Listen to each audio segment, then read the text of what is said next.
just been a whole this firestorm of just opinions about the 65 game rule.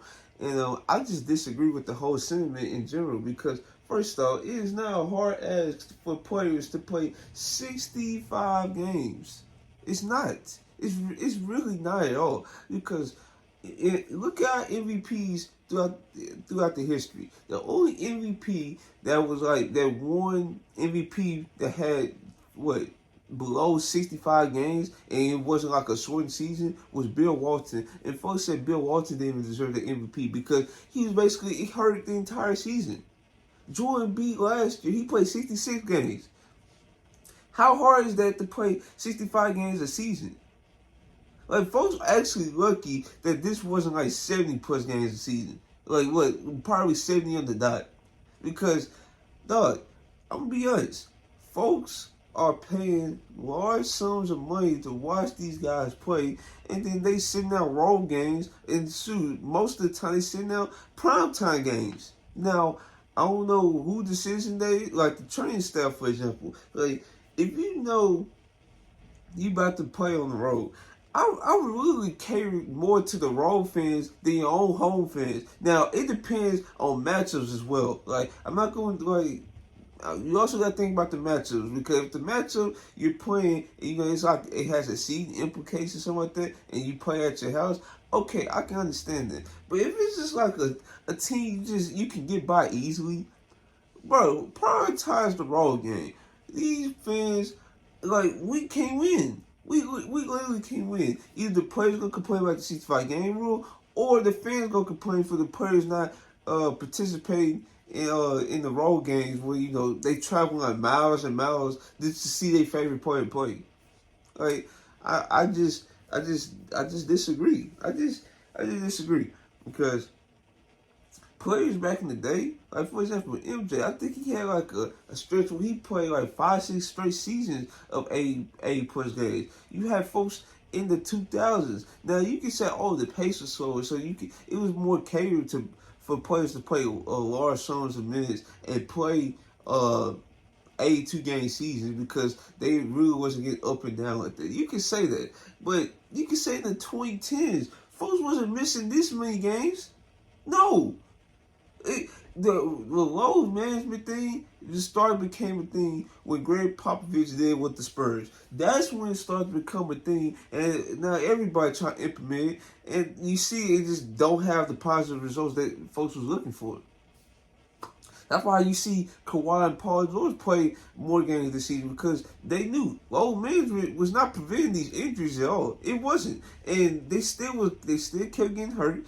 And you hear Kawhi and Paul George express that if they was healthy, they would play. But let's be honest, some of those games they probably were healthy. Like I would say like last season, not the season before because that's when Kawhi was hurt. But I believe that the first season together though, for sure, I believe. Yeah, it was like the first season and the second season together that they was healthy and they were just sitting out games. So, and then we had folks this year, at the start of the year, the first week of the season, sitting out due to rest. Like, what? What? Like, that's why I can't feel bad for these players because folks just abuse rest. Like, for example, what the Bucks doing with Chris Middleton, they actually let him play in the first half of games and then let him sit out the second half. That's how it should be done, and that's how I want it to be implemented from here on out.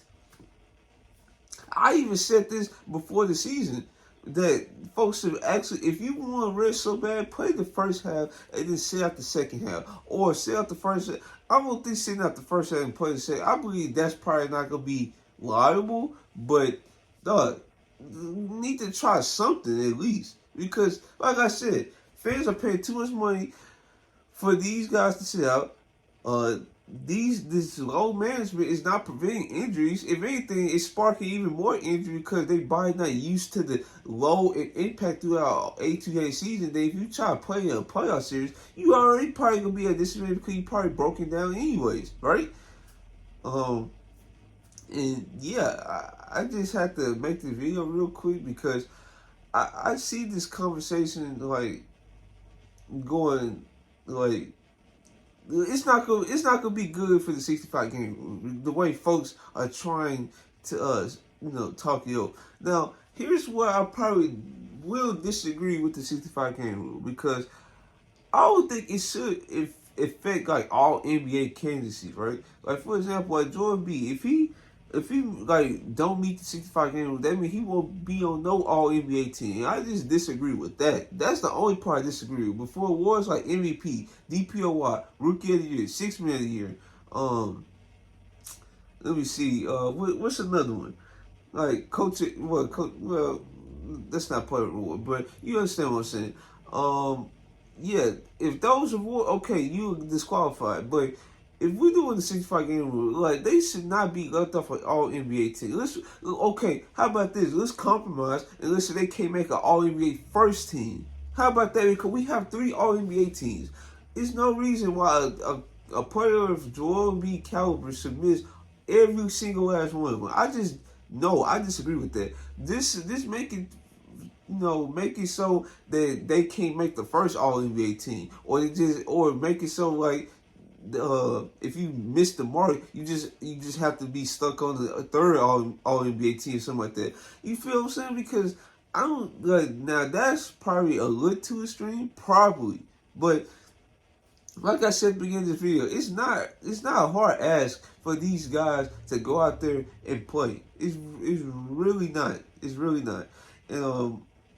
And I feel like if a guy like LeBron James don't meet the 65 game mark, then folks are going to start like going crazy about it, and that's when the rule might get changed, because folks do not play about LeBron, not at all. Now, Steph Curry, if he don't meet it, I don't think it's gonna be as detrimental. But let's say SGA miss it, that's also gonna probably spark up a media storm, because folks go say he deserved it, and this is like stupid.